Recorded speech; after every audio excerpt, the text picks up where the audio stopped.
When I went and bid my first deal, I told the guy we would do $1 billion in 10 years. We hadn't sold the policy. $1 billion. We just finished our 10th year. We didn't do $1 billion. We're just shy of $800 million, which was so obnoxious. Like, it's obnoxious. But that was my goal. And I say to him all the time, do you believe me? He's like, dude, I didn't think you'd do 50 million. Nobody does 50 million, let alone 750 million. In my 20s, if I had made $1 million a year, you know what I'd done? Killed myself probably. I liked smoking crack. I liked using cocaine. I've been sober 23 years. I like to drink too much. If I made $1 million when I was 22, I wouldn't be talking to you right now. I'd be in prison or dead. What's been your secret to sales? You know why most people struggle with sales? Do you know why most people struggle with sales? If I asked you why, what do you think? Why do you think most people struggle with sales? I don't think they believe in themselves. That's a good answer, because that's part of it. And then that lack of belief causes them not to work hard. I always tell people, when I started making money, my friends are like, yo, you think you're better than us, behind my back, obviously. And I'd be like, I don't think I'm better than you. I just want more out of life than you. How can somebody own a private jet in today's world? What's going on, Hard Knocks family, and welcome back to Questions with Multimillionaires. I'm James, and I got a very special guest here today. I'm here with Shawn Meaike. How you doing, man?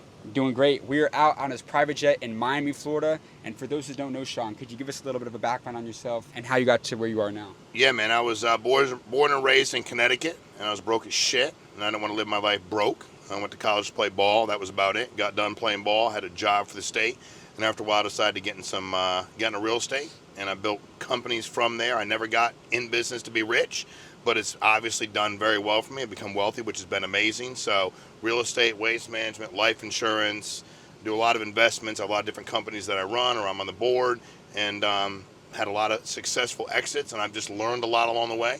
And I love what you're doing, because you're trying to give back to people. You're trying to truly educate people and give them the courage to go out there and figure out the information that a lot of people won't share with them.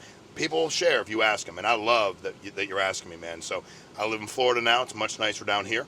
And I live in Boca Raton. So if you stay in this jet long enough, we're going to go from here back to my house, so you'll be stuck. I love it. So let me ask you this. You kind of doubled down, become an expert in the insurance business. Do you think entrepreneurs starting out, should they focus and become an expert, get really good at that one thing? Or what are your thoughts on diversification for entrepreneurs as opposed to just sticking to one industry? That's a great question, by the way. First of all, you ain't going to be an expert. You know what I mean? I'm really good at life insurance. I do more distribution than anybody in my market by far. I'm not an expert. I'm getting better at it every single day, and I'm learning every single day. I think that you need to figure out what's making you money. The problem with most entrepreneurs, they do 9 things. And I go, okay, which one of them makes you money? And then when they tell me, I go, show me on paper. Oh, really? Like some of the people you interview? They should show you if they're making money for real. Yeah. All I got to do is put you on a jet. Right. But they should show you if they're making money, honestly. Because most people go, I'm doing all these things. I go, cool, give me your P&L. Show me what you're making. What's your net? Like, what is your EBITDA? What's your net? Are you making money? Yeah. So if you're doing 9 things and one of them makes you money, I wouldn't necessarily try to be an expert. I just spent all my time doing the one thing that made me money. Right. Then when I started making real good money, I could go ahead and explore other things. But diversity kills most people in business because they're spread so thin that they're like, I'm in 9 things. I'm so diverse. Look at my portfolio. I'm like, none of it makes you any money. Yeah.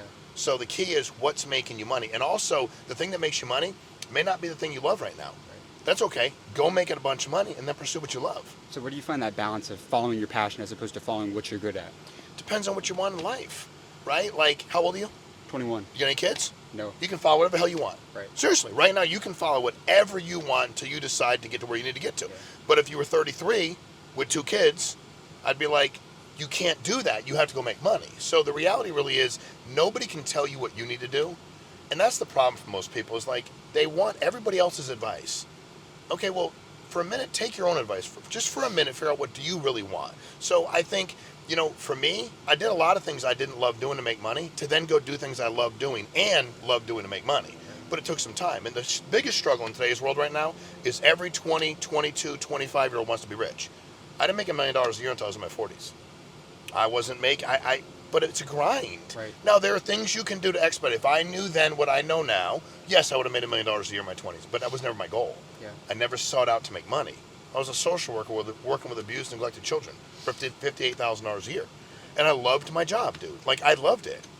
But then I got to a point where I'm like, I want to provide more for my kids. I want to do more with the community. I want to give back. So the balance is you have to decide what the balance is. Yeah. Some people, money doesn't matter to them at all. And when people hate on them, that's like, I had a guy say, if you don't make a certain amount of money, then you're this and that and the other thing. I'm like, well, first of all, would you say that to my face or somebody else's face? Because when I was making 80 grand a year, that bitch that said that, I'd still knock his teeth down his throat. Yeah. And he'd be spitting them out like bloody chickens. Seriously, he'd choke on them. Yeah. So I'd have kicked his ass when I was making 60 grand a year. I'll kick his ass now. Right. Don't talk about people like that. So you figure out what you want to do, man. Yeah. If you love what you're doing and you're making enough money to get by, Who cares what people think? Right. It shouldn't matter to you. Right. That's the problem, dude. Yeah. What does it matter? Right. It doesn't matter. And you brought up how you didn't start making $1 million a year until you were in your 40s. Correct. Everybody, they want it overnight. They want to get rich quick. How important was it to have that delayed gratification for you as opposed to, wanting it instantaneously like everybody else in today's world? I was building businesses. I was building equity in my businesses. And I sold those businesses for, in excess of $100 million. Like, life's really good, right? But for me, I wasn't trying to make a certain amount of money. I was trying to build real leverage, real equity, real wealth. So I wasn't, and honestly, I thought to myself, in my 20s, if I had made $1 million a year, you know what I'd done? Killed myself probably. I liked smoking crack. I liked using cocaine. I've been sober 23 years. I like to drink too much. If I made $1 million when I was 22, I wouldn't be talking to you right now. I'd be in prison or dead. And I'm not trying to be funny. Like, what would I have done with it? And people always say to me, well, if I had this amount of money, I would do this with it for my business. I go, you don't even know what to do with it yet. So number one, if you can go make $1 million a year and you're 18, good for you. But at the end of the day, if you think that everybody you see on social media, dude, I've had people take videos of this plane that I own and say it's theirs. I'll scroll on Instagram, I'm like, dude, that's weird. That's my plane. Yeah. And he'll be like, got my jet. And I'm like, motherfucker, that's my jet. Like, why? But that's how people are. Yeah. And again, perception becomes reality. So it is a grind. Now, let's say you create something. Let's say you're super freaking smart, super creative, and you create an app and it explodes. Good for you, but you're a very small percentage of the population. The majority of us have to get good at sales, service business, do something that's customer centric, and understand how to scale it. And that's what I learned how to do. I was like, let me find service businesses. And again, I could have made $1 million in my 30s. I could have paid myself more for my companies, without a doubt. But I'm like, it came in, I went back into business. It came in, I went back into business. I funded the hell out of my businesses. My businesses were eating, thus they were growing. And my competitors, they were just taking all their money and spending it. And I'm like, dude, I got a Honda Accord, but I got tens of millions of dollars in equity over here. Then I have this over here. Delayed gratification was easy for me because I was raised with no money, like none. So when I started making any kind of money, I was like, damn, this is wacky. Like, I have a house. I didn't live in a house. Right. Like, nobody had a house. We lived in apartments. A lot of them were subsidized apartments, like based on your income kind of deal. So for me, man, I think it's a grind, and please don't get frustrated when you don't do it in a year or 2 years or 3 years. And just because somebody drives a nice car don't mean that they have any real net worth in any capacity. Right. So let me ask you this, a big component of a lot of the businesses that you've been in is sales. Real estate, insurance, sales is crucial. A lot of people struggle with sales in today's world. But what's been your secret to sales? How have you been able to consistently land massive deals with huge clients over all these years? What's your secret to selling in a competitive industry? You know why most people struggle with sales? Do you know why most people struggle with sales? If I asked you why, what do you think? Why do you think most people struggle with sales? I don't think they believe in themselves. That's a good answer, because that's part of it. And then that lack of belief causes them not to work hard. The biggest thing I want to sell people is belief in themselves. I believe in myself. You give me a product, if people need it, and I believe in it, I will sell it. I don't give a shit what it is. It doesn't matter. If you go sell these shoes, I'd be like, are they good shoes? Damn, I'll sell them. Sell the shirt. I'll sell that shirt off of your back to him. It's no problem, because I believe in me as long as there's a potential customer, right? But people don't want to work hard. And what's the biggest cause of a low self-image and lack of self-belief? Lack of unconditional love. If you take people that grew up with nobody giving them unconditional love, people loved them conditionally. So when you become good at business, people will love you conditionally. Right. They'll love you, like the Detroit Lions just lost last night, and they're going to kill that coach for a whole year. Everything he did during the season, they loved him. But now what he's learning is that was conditional love, bro. Provide for us, we love you. You lose, we hate you. And that's how fast people turn. But it's lack of belief in themselves. But you can build the belief in yourself. The greatest thing for your self-image, by far, is work. That's the greatest thing. So weirdly enough, I became really good at sales because I called more people. I wasn't going to take no for an answer. I wasn't worried about being judged. I breathed life into people. I knew how to make relations with people. I knew the psychology. Like right now, you're thinking about what I'm thinking about what you're thinking. That's the way that it works. Now, you're a thinker, which is good, so it's more challenging for me, but you're not that hard to read because it's who you are. It's what you exude. I understood the psychology of people. And also, I didn't think it was that competitive because most people won't work. See, my deal is I didn't bring anything to the table but my work ethic. And I'll tell you what, the deals I've gotten, like some of these big distribution deals, I've sold my work ethic. When we launched a life insurance deal, the guy said to me, I was trying to get an insurance company to work with me. One, like anybody. Dude flew in from Texas. I'd done some research on him. His dad was a high school football coach, very successful. And we started talking. And he gave me the 27 reasons why he shouldn't work with me. no experience, don't have the capital to back it up, all of these other things. And I was working with somebody else, and then when you work at a company, you get good and you leave, they want to sue you. I've been sued tons of times, and I could care less. I just sue people back, no matter to me at all. But I said to him, I looked at him, I said, what I have to sell you is my work ethic, and I will outwork mother freaking everybody. And that's the beauty of it. And the reason I've been good at creating good salespeople is a lot of people you'll talk to, a lot of people I talk to that are good at anything, they'll tell you how good they are. Dude, if you can be a mirror instead of a window, somebody says something good about you, put it on to somebody else. And that's how I've always been. Like, and I want people to say, when I built sales organization, I go to all the top people and I go, hey, James, can anybody do what you're doing? Hey, Derek, hey, Andrew, can anybody do what you're doing? And if they go, no, and they start telling me how they're special, I don't let them train. I don't let them talk to anybody, because their ego will get everybody else to go, like, that's why they're good. Oh, I get it. That's why they're good. Like, athletics takes talent. Like, when I could throw a baseball, I've been hard for you. I could throw a baseball. Like, I was good at it. I could tackle. But then to play at another level, you have to have certain, you don't have to have a skill set in business. Business literally doesn't discriminate. You don't have to have any skill set. You're a good salesperson. So anybody can be a good salesperson. But most people are terrified of what people are going to think about them. And back to what you said, which is, you're right, is lack of belief in themselves. How do they create? People said to me, well, how do I help my self-image? I'm like, I have a great book for you to read about it. You got a pen, write the title. You got a phone? They're like, yeah. I'm like, you got the title? It's WORK. Go to work. And the more you work and the more you grind and the more you go through stuff, the better you become. And then your self-image grows. And for me, I want people to grow their self-image. I want people to be interviewed, if it's what you want, I want them interviewing you one day. And not in the near future, like, dude, how did you do this? Then I want you to tell them everything you did and not keep any of it to yourself. Yeah. That's the magic, dude.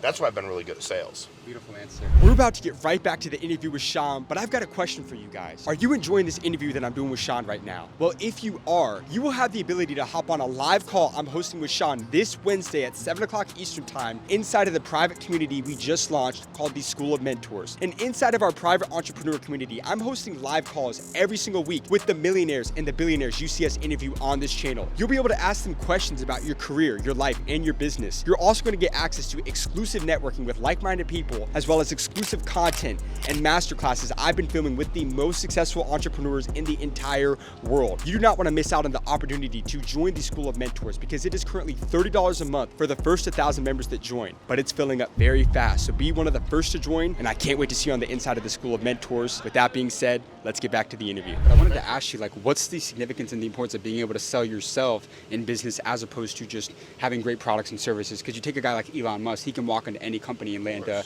$50 billion deal. So how important for you has it been being able to sell yourself in business beyond just the great products and services you may have to offer? Let's take, listen, he's Elon Musk, right? But the dude figured out what he's great at. And I don't know him, so I don't hear him talk a lot, but I've never heard him talk about stuff he doesn't know. Like, stay in your lane. So for me, I've always, because that's such a great question, I've always sold what I'm good at. And a lot of people sell themselves, and dude, nobody's good at everything. And there's also a lot of brilliance in telling people what you can't do, because that's humility. So when I'm selling myself, I want to sell how confident I am, because I am. But I'm also selling you on the fact that I have humility, because you can't have a big business and a big ego. You know, this guy did. Well, if he built a product, but it's hard to create distribution, get people to follow you, do something that's duplicatable if you think you're better than everybody.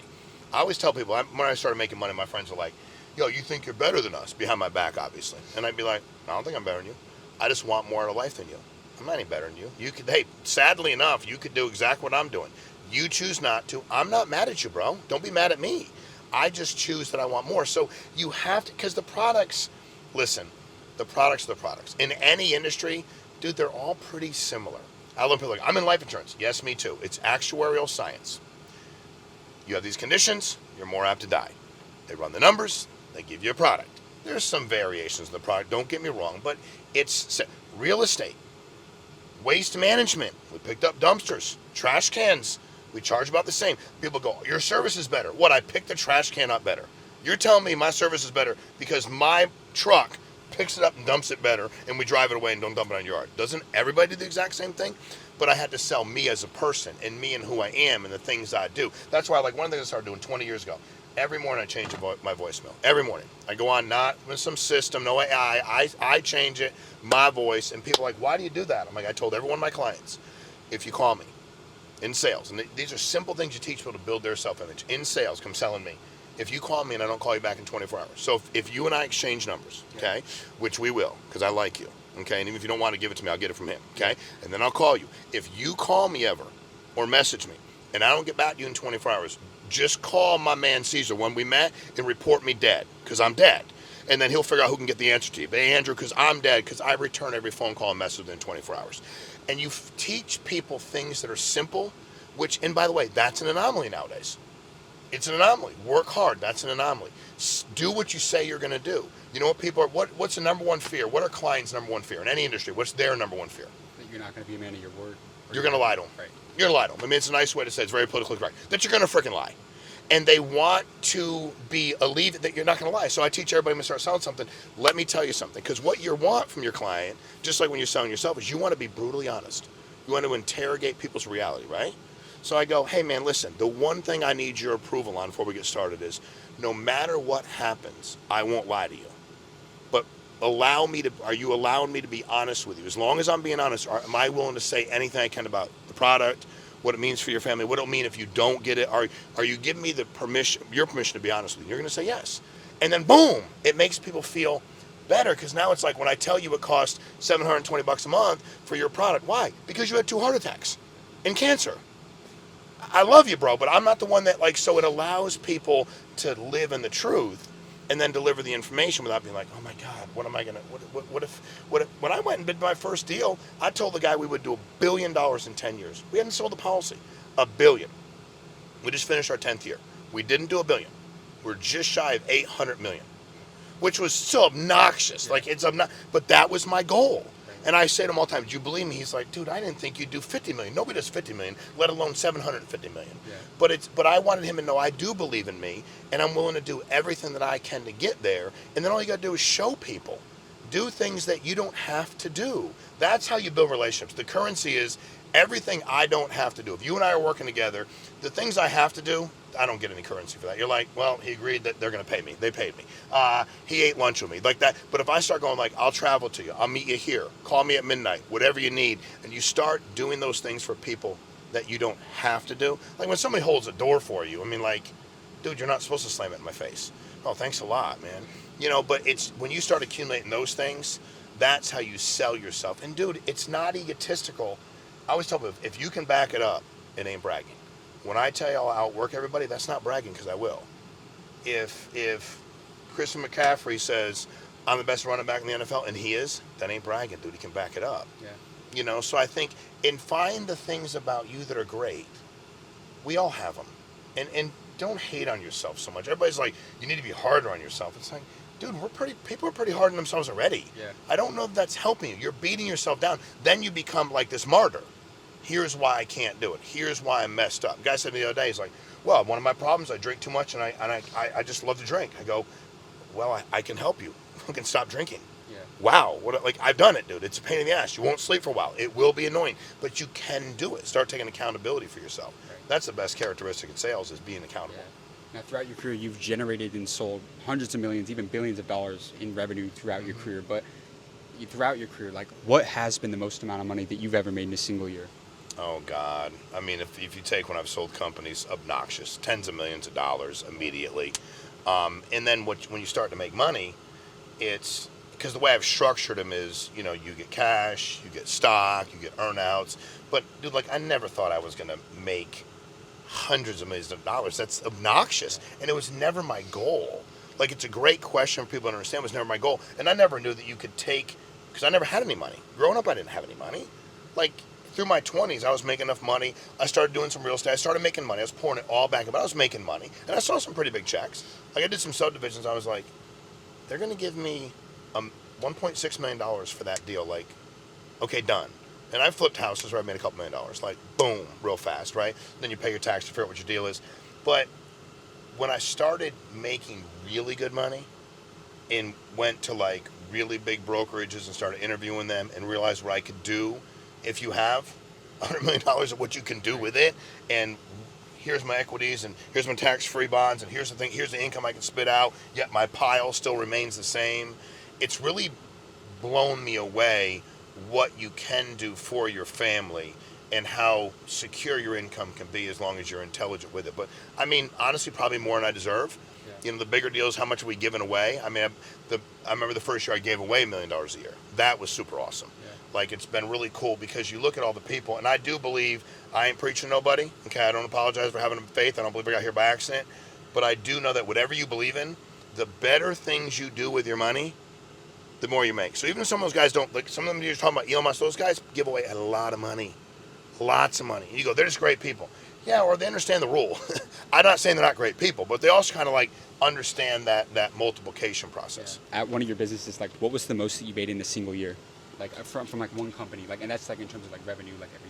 Oh, man, the best year I've had was last year, and we did 752 million in rev for the year in 23. Are you serious? Yeah, I wouldn't lie to you. That's incredible. Yeah, So, it's amazing. As a multiple 9-figure entrepreneur, what has been the best financial advice that you ever received? If there's a lesson about money that a mentor or somebody in your career taught you that always stuck with you, what's that advice that you pass on to the younger generation?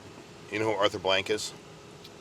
Very familiar. Okay. He, I was at a meeting probably, maybe 14 years ago. And I was making some money and trying to figure some stuff out. And it was funny because there was only about 10 people there. And I paid to go, you know. And he asked me if anybody had any questions. And what's weird about people is they don't have no questions. Dude, if you leave me in a room with somebody doing better than me, I will ask them questions for like literally until they have to tell me to shut up. Like they have to be like, hey dude, like I'm not mad at you, but I want to eat, or you're kind of annoying me, or I gotta take a phone call because I won't stop. Okay? So I'm asking him some questions and he's answering. Nobody else is asking questions. And I said, sir, if you could give me one advice on why you're able, because at the time we were talking about Home Depot. Why are you able to launch Home Depot? And it's such an amazing company.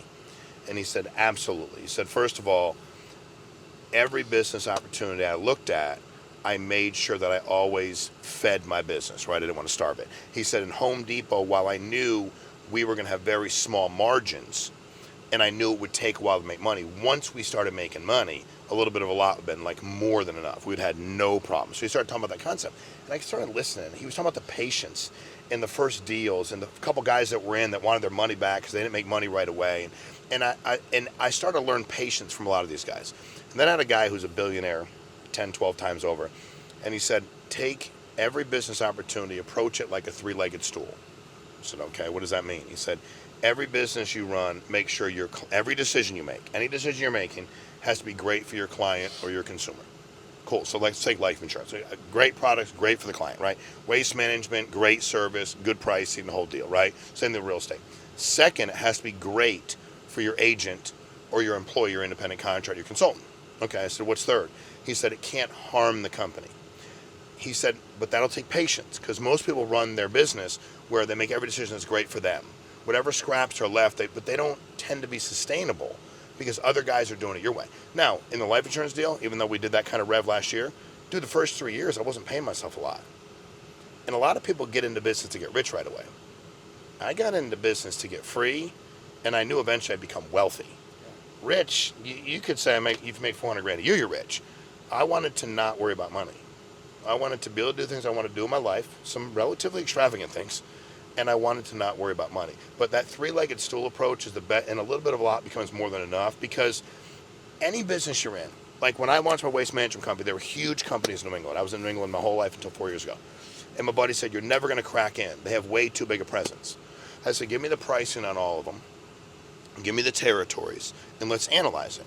And then we started analyzing. I said, okay, well, let's be clear. We can have better pricing, but there's certain things we can't do. Like, we can only work in this 20-mile radius. Like, we can't go further out. It's too expensive for us. Like, there's things we can do. We can be competitive and sell our clients on better price, better service.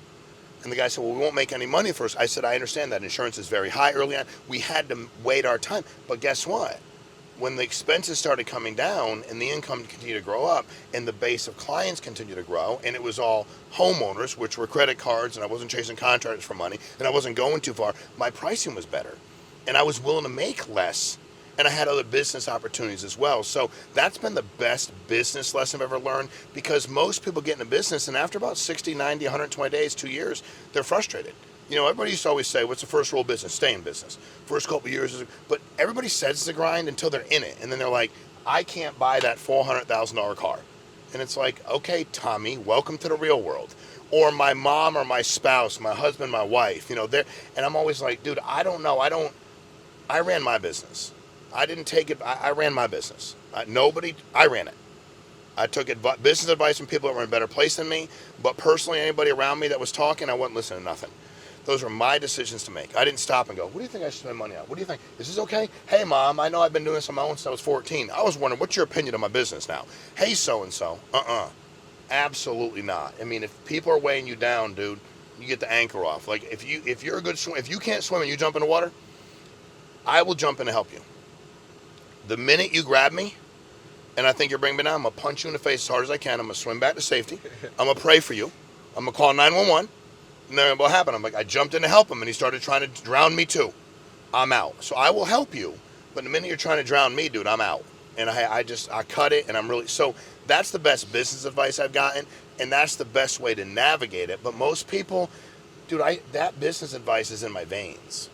And when it's been hard, like, you're in it for 3 years, you're doing all this gross revenue, you're like, where's my money? Why am I not but I never thought that way. There were people, tons of people at the companies I was running that were making more money than me the first couple years. But it's a long game, dude. Yeah. I was building significant equity. I was funding my businesses. A little bit of a lot was becoming a lot. And every decision I make, great for client, great for agent, employee, customer, and then couldn't harm me. Now, there's a great saying in business that if you're not growing, you're dying. Mm-hmm. Now, you've been able to successfully grow and scale multiple 9-figure businesses. What's been your secret to scaling? Like, how have you been able to take businesses from 7 to 8, eventually 9 and 10 figures? Like, what's the secret to scaling a business? How have you been able to do it over all these years? Like, if you wanted to make the most money on your money, the key would be never to lose, right? Like, in any given year, don't lose. If I said, hey, man, 10 years from now, you'd be like, dude, as long as I don't lose in a year, I can make 7% this year, 2% this year, but I don't have those swings. I never went backwards. And my commitment to myself and the team was, first of all, everybody that was employed or working with us, working with me, had the same goal as me. Any money they were making was contingent upon the company growing. Anything, it wasn't like, hey, Tom, you'll get this after a year, you get this. It was like, no, guys, here's our rev, here's our gross, here's our net. We grow at this percentage, you'll make this much more, you'll make this much more. And I was willing to share a lot of it with the people around me with the understanding that we don't go backwards. Like last company I sold, they brought me in, the board was there, they're asking, they're like, what's your goal this year? I'm like, double. And they're like, you're going to double. I'm like, oh, we'll double or die. Like, I'm doubling. You know what I mean? Like, I'm being serious. Like, and I think for me, I have that, if you don't take a step backwards, it's like, did you play football? I never played football. Okay. If, like, you play linebacker, you don't go backwards. Like, right. You go laterally, but you're lateral forward. You don't just, this is your cover. In a run play, you're going forward. Like, everything is, and it's like, as long as you don't go backwards, you got a shot.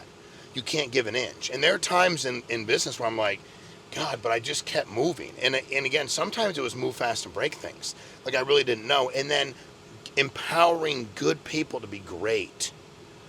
I surrounded myself with people that started believing themselves. And then I told them how great they were, because they were. And then I didn't steal all the credit. The reason most companies starve is not money, it's credit. You run it and you're egotistical. My man works there. Now he feels like nothing because you take all the credit. Then I work there, I get no credit. These guys all work here. For me, every ounce of credit, if somebody go to me, hey man, you all did $750 million last year, you're great. I go, I have great people. I have great people. Matter of fact, let me let you meet a couple of them. They're great people. Because you don't build second levels and third levels of leadership because people are so full of themselves. And if you're brilliant, like, let's be honest, Elon Musk can be that way if he wants to. Because he's effing brilliant, dude. He's just brilliant. He just looks at something and he can put you on a different planet.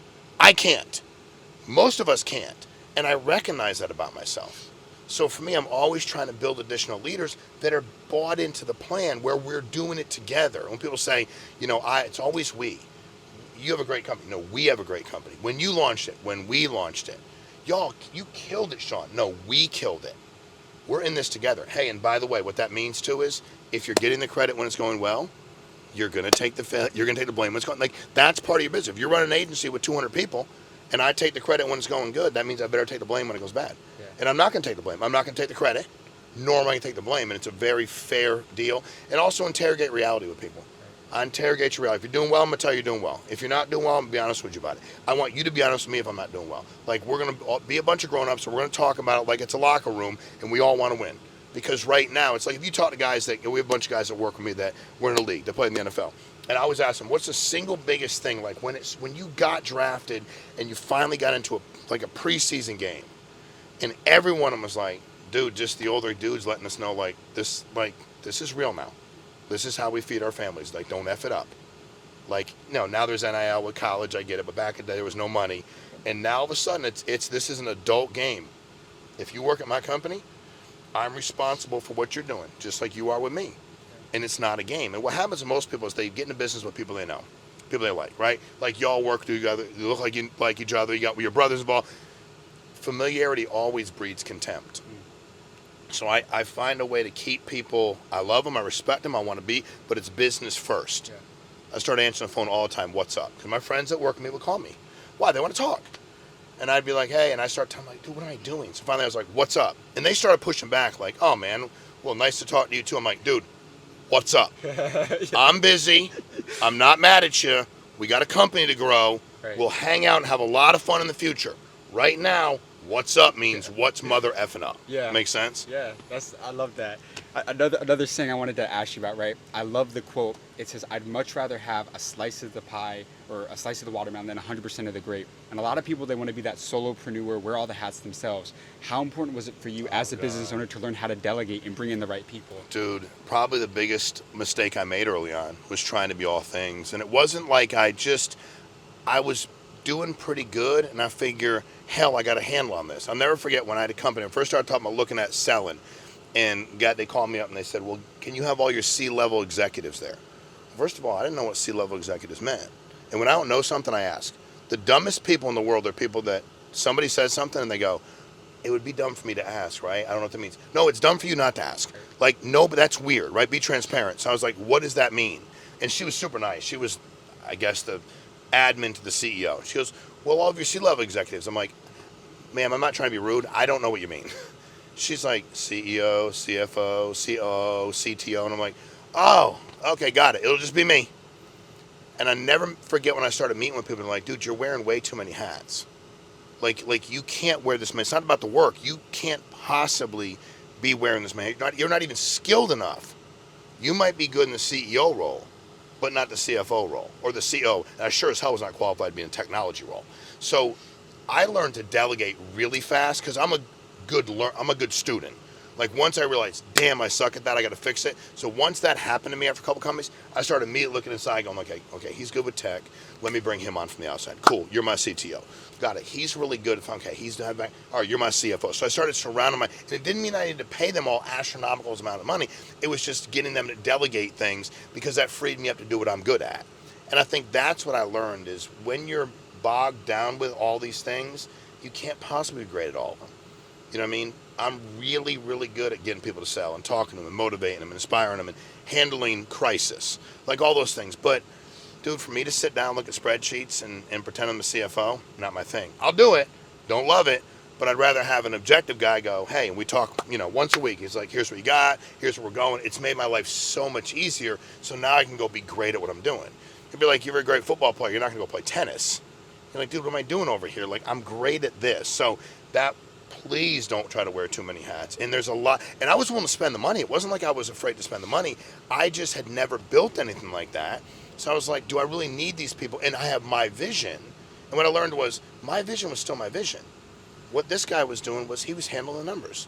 This guy was bringing me tech that helped me with my vision. Because I believed in my vision because we were growing like crazy. So I don't want to mess with my vision. So it was like, wait a minute, I can just delegate to them and they want to help build it. And by the way, sometimes they have ideas about the vision. I used to be so stupid that I would say, the new idea department is closed, don't bring me any ideas. Like, straight up across the board. Now, when you're in crisis mode, that's okay. Like, if you and I are launching a business, we've been in it for 6 weeks, we're just trying to stay afloat, we don't need new ideas half the day. We need to go sell something, make some money. But I just was really used to, like, I got to move. And I had a guy that been very successful. He said to me, Shawn, it has to be a democracy until things are going bad. It can become a dictatorship for a minute. When it's going bad, like we're on this plane. If it's going bad, I expect the pilot to go, here's what you need to do. Here's what's going to happen. Talk to you soon. I go, ain't a democracy. I'm not a pilot. But if we're just BS and we're flying around, we're talking, he don't need to be ordering me around. He don't order me around anyway. But I want him to order me around if there's a problem, right? So for me, I had to really learn that, dude, there's a lot of people with a lot of good ideas. And and having these teams now, where now it used to be staff meeting was me, everything was me, and selling companies and seeing the way they're structured when they get massive. And that's part of why I did some of the deals. It was kind of like, I've taken this as far as I can take it. But weirdly enough, in real estate, waste management, I probably could have brought that infrastructure in and continued to scale the hell out of it. And that's okay. I'm glad I did. But in life insurance, I learned I partnered with a company that had all that infrastructure. And then we grew, oh my God, 700% in a couple of years because they had the infrastructure, and had all those executives. So most people try to wear all those hats, and nobody can wear them all. Yeah.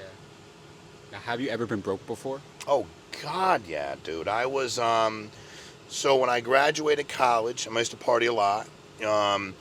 I went to the police academy. We wanted to be a cop. My buddy Mike took the exam, and I was like, dude, I've been arrested like 8 times for fighting dudes and drinking and drugs. There's no way. And they hired me, which is mind-boggling.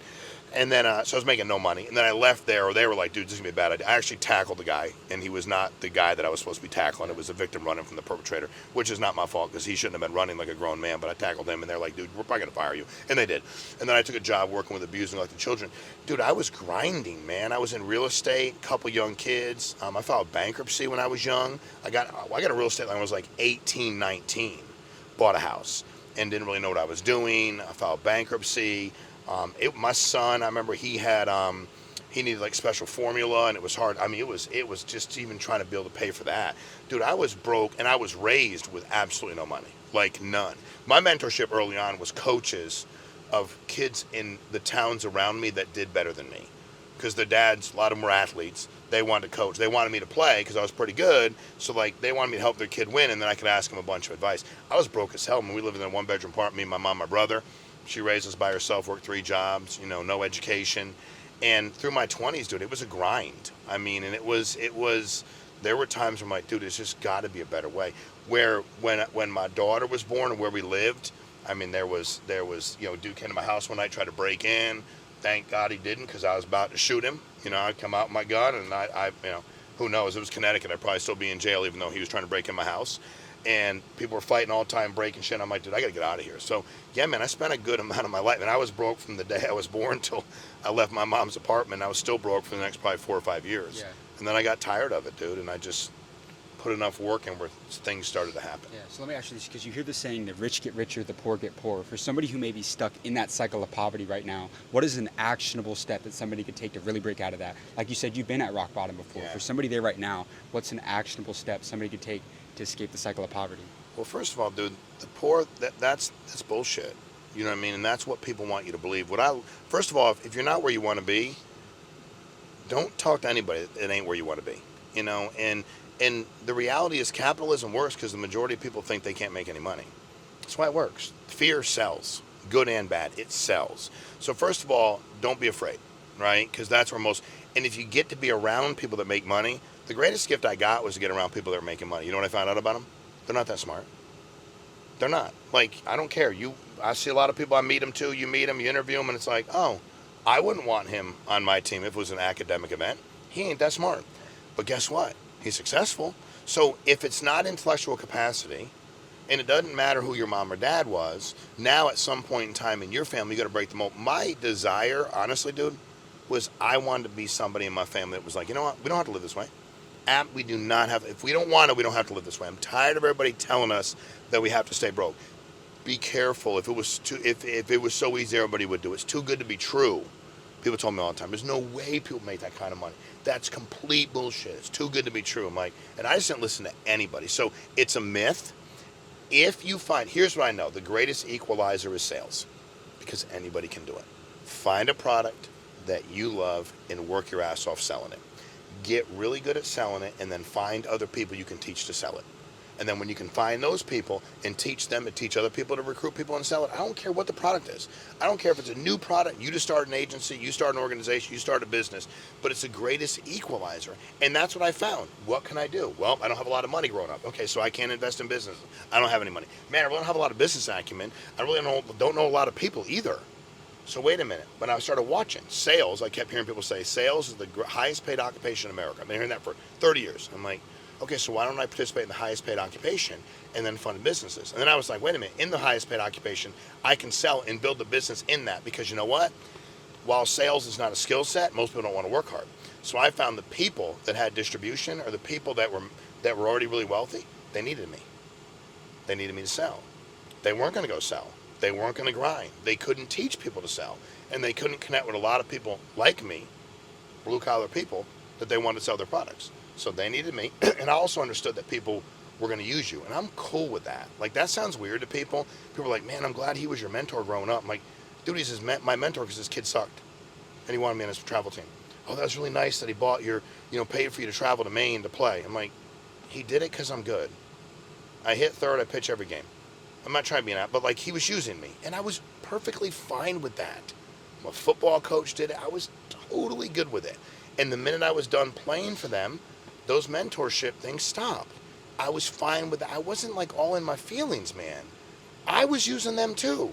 I will go play hard. I will be more respectful. I won't cuss you out during the game because I want your knowledge. I don't need you to help me. Like, I ain't going to play professional baseball 15 years. I ain't going to play in the NFL.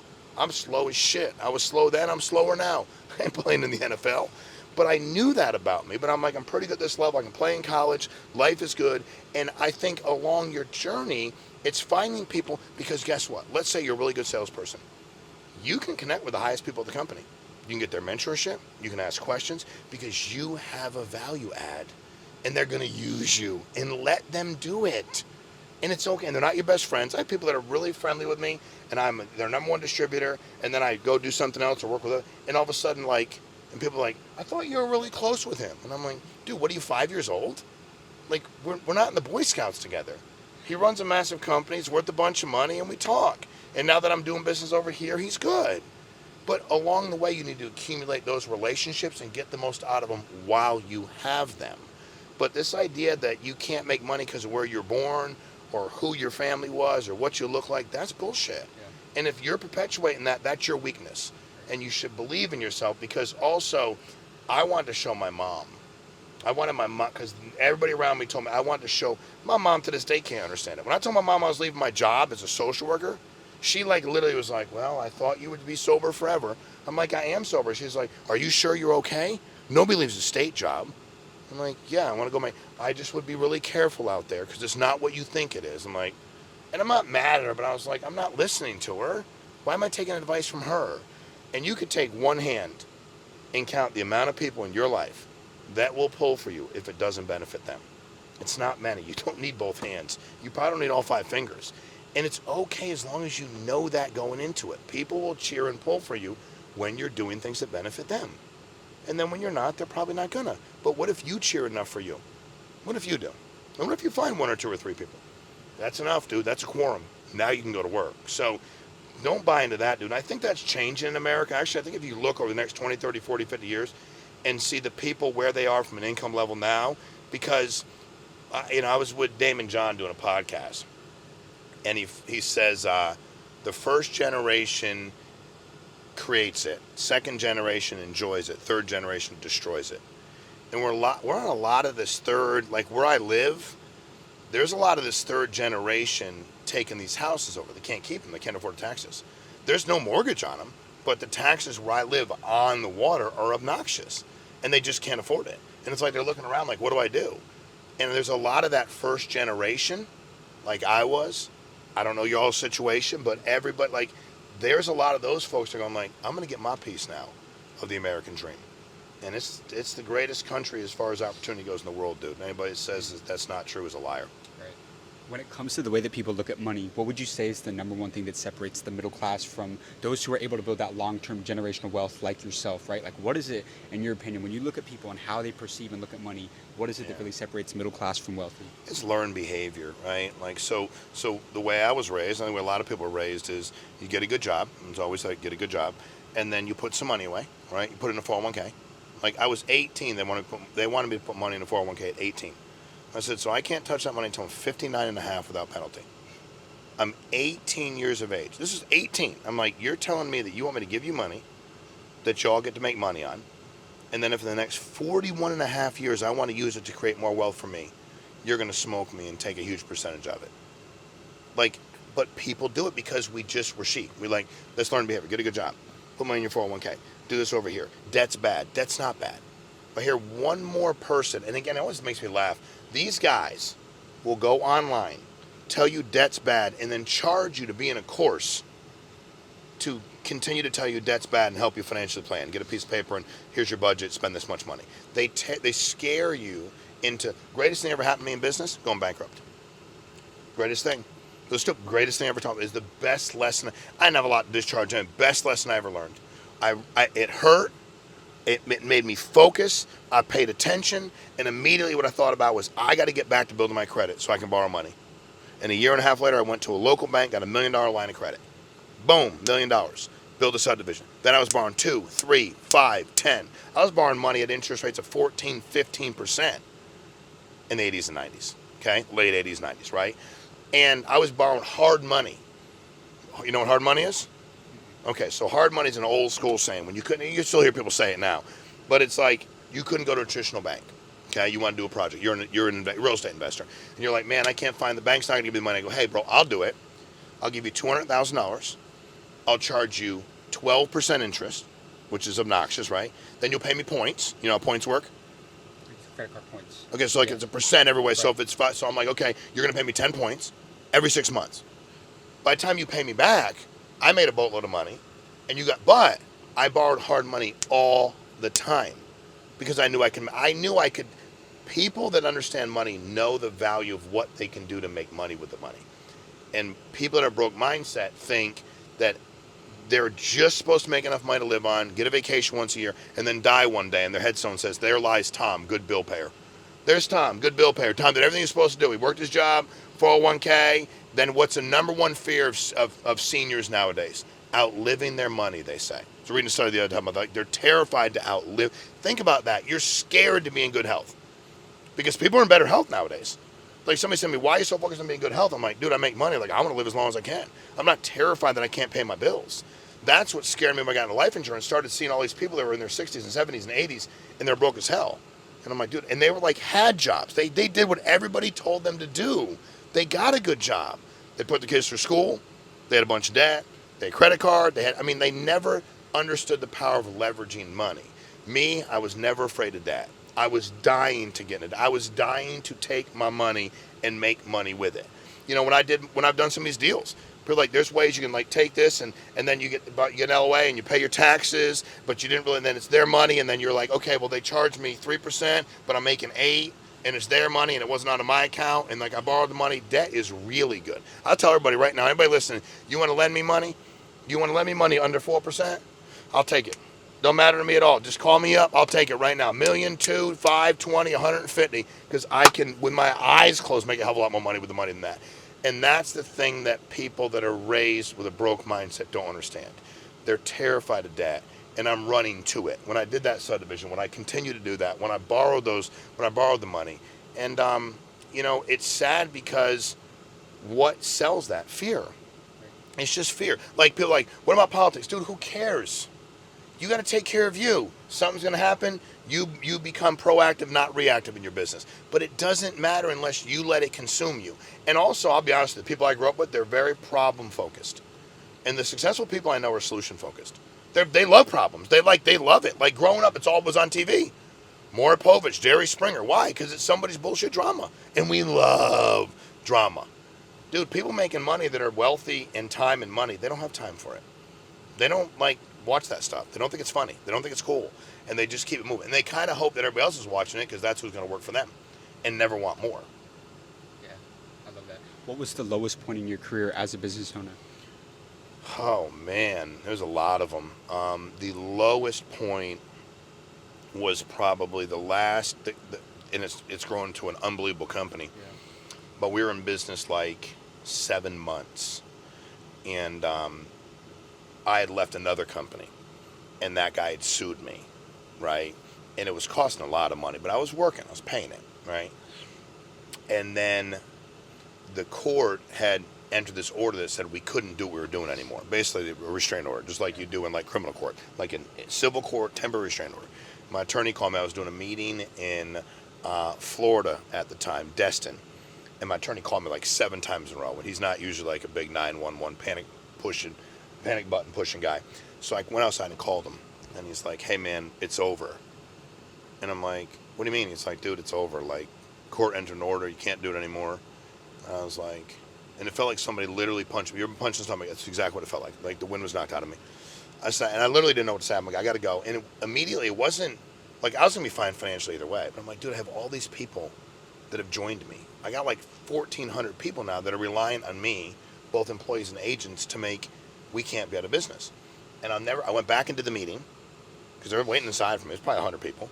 Go back in, suck it up, bite my lip, try not to want to punch the wall or cry. Finish the meeting, and then all of a sudden it was like, just like, wait a minute. I called him. I was like, hey, dude, if I violate the order, what happens? He's like, we go to court. I'm like, all right, let's just keep moving. I'll violate the restraining order, and I'll see him in court. He's like, okay, I wouldn't suggest it. I'm like, well, I'm not asking your suggestion. You're an attorney. Your advice would be do nothing, obviously. I'm going to go to court. Let's fight it. I don't believe that's valid anyway. Dude, I mean, I don't stop doing anything. They immediately file and say I violated it, which I did. Go to this big federal court in Greensboro, and they're like, well, you know, you might not be able to, they might arrest you. And I was like, what, in federal prison? That'd be like going to like day camp. 4 days, I'd be less stressed than anything. Like, I'm all good. But we went in, the judge went through everything, and he was like, yeah, I don't even know why. Like, and they threw it all out, and we moved on, and you can keep doing what you're doing. But it was because I really felt, and I was like, dude, these people are all going to like, I can't let them all down. Like, they came over to work with me from all these industries, and some were already in life insurance, and how do I let them down? But this lesson I learned from that was don't take it personally. Because weirdly enough, the dude that sued me, that did everything he could to put me out of business, I talked to that dude. I called him today. He called me like, I wasn't happy with what happened, but it's not personal, dude. This is business. Do I like a lot of it? No, but I done it the way I did? No, but you know what? It's just business. But that was a really low point. I've been broke before, but that was the first time in my life that I'm like, I let all these people down. Because being broke on my own, bankruptcy, whatever else, that was on me. But all these other people, that was a low point. And that 8 days from that day to court was painful. Right.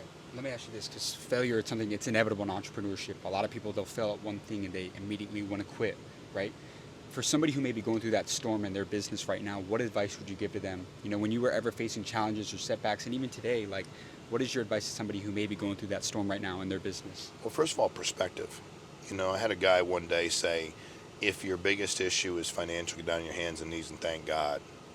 And that's really powerful, right? Or another buddy of mine is much harsher. He said, you know, 155,000 people didn't wake up this morning, so have some respect for yourself. So perspective first.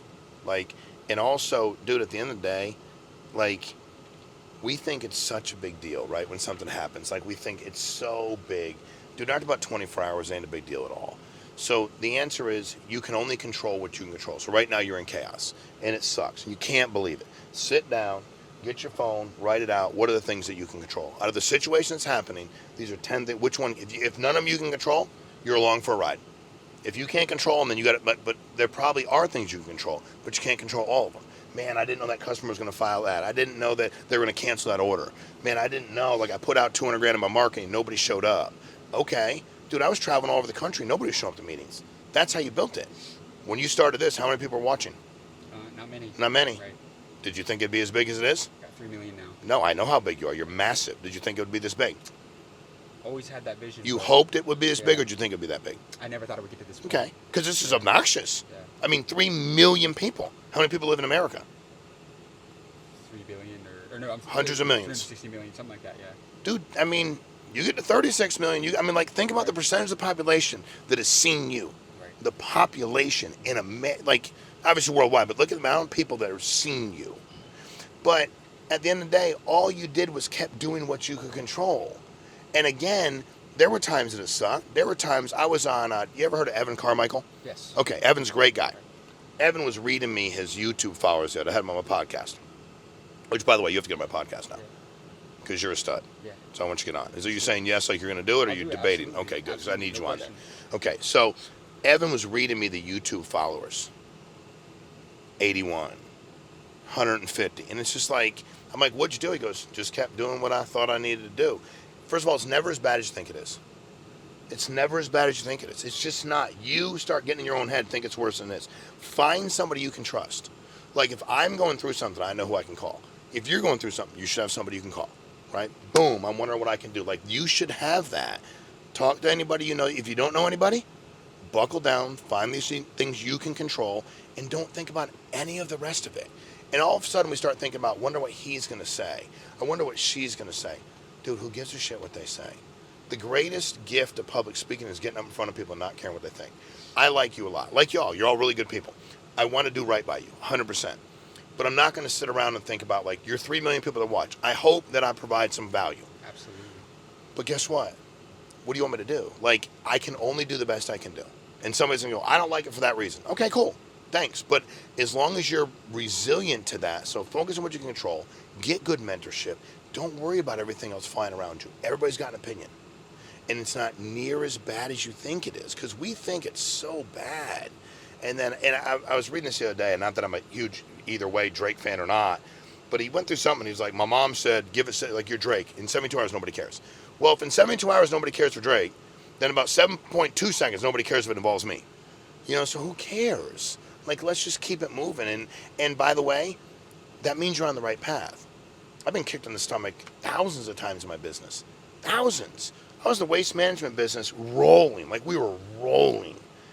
And then all of a sudden, my guy calls me. He's like, hey, dude, the incinerator burnt to the ground. How's an incinerator burnt? Like, that's where we brought our trash. I was like, well, bring it to another incinerator. He goes, that's the only one in Connecticut. I go, where do we dump it? He's like, the only other place to dump it, all the guys own them. So our competition owns all the landfills. I was like, well, that sucks. Start trying to negotiate that. Dude, I had nowhere to dump trash for like a week and a half.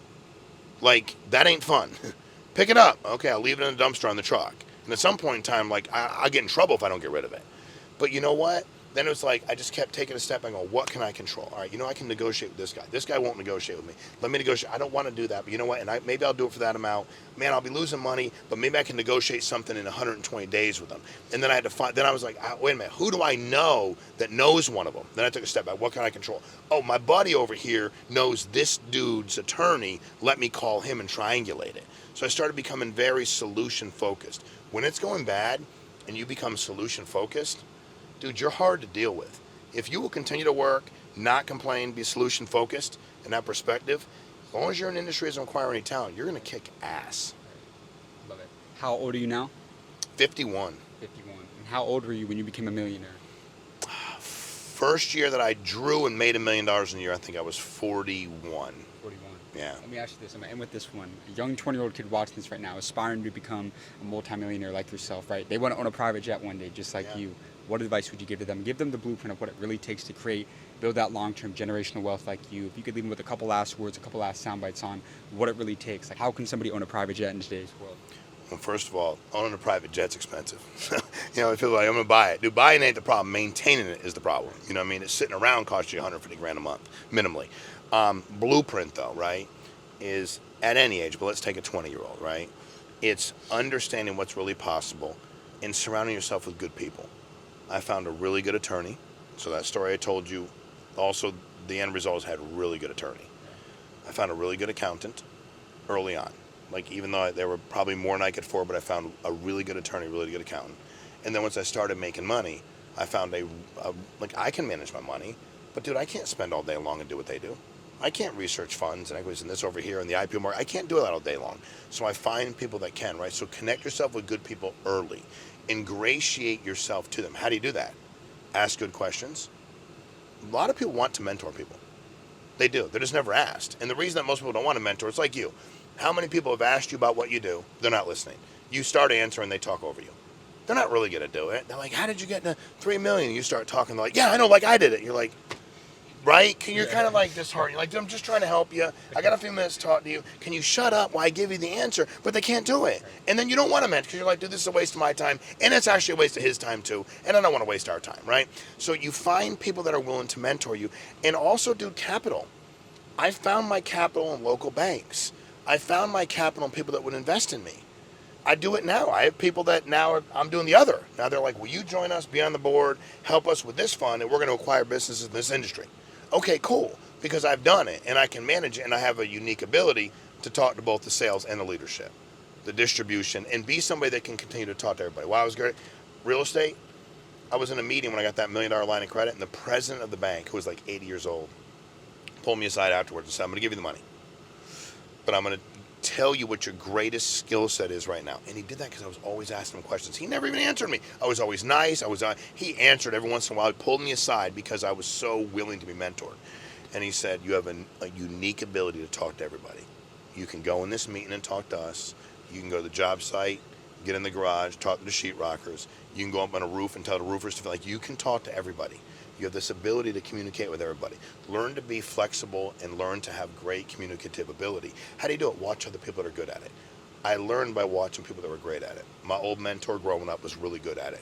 He played professional baseball 12 years. He was super smart. He built a massive real estate company, but he could, property management, he could get in the meeting and explain why in his word, and his favorite word was F this, F that, F this, F that, which I was comfortable with because that's how I was raised. So I'm like, I'm all in. But he could talk to everybody. Then he could go walk and talk to anybody in front of anybody about anything eloquently, professionally.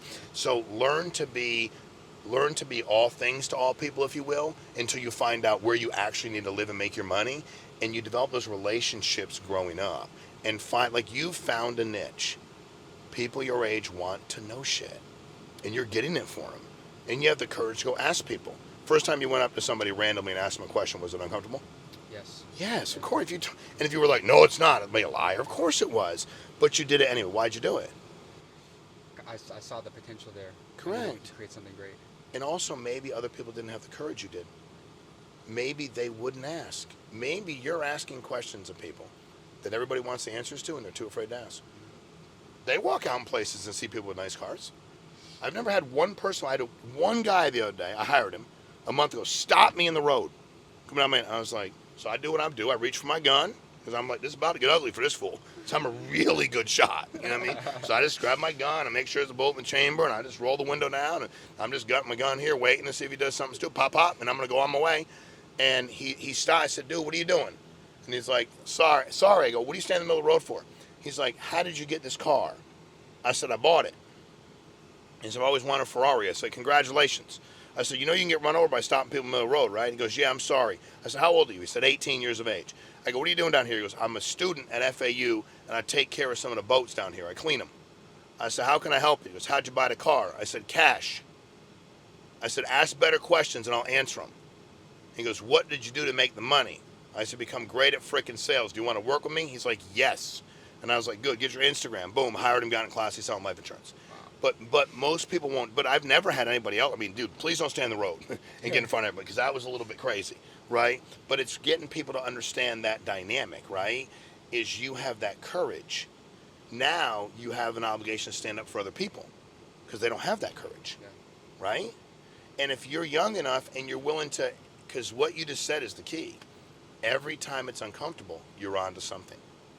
Every time it's uncomfortable, accept it. You're growing, because like, here's you, here's your client, here's you, here's your customer, here's you, here's your lender, and you have to get uncomfortable to get them in the middle too. You can't just live in comfortableness. If you're willing to get crazy uncomfortable at your age, you're willing to surround yourself with good people, you're willing to be teachable, and don't be egotistical.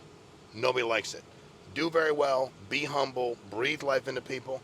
Dude, you'll make as much money as you want, and that's a fact. That was phenomenal. Shawn, it's good. that was one of the best interviews I've ever done. I promise you. You're great, dude. Guys, that's a wrap on today's video. Be sure to leave a like and subscribe for amazing content coming soon. We're on a way to bring you guys some of the best advice from some of the most successful business owners in the entire world. So stay tuned for that. Shawn, where can everybody find you out? Anywhere, man. Instagram, my name is Shawn, S-H-A-W-N. Mike is my last name, but it's M-E-A-I-K-E. My YouTube channel is that.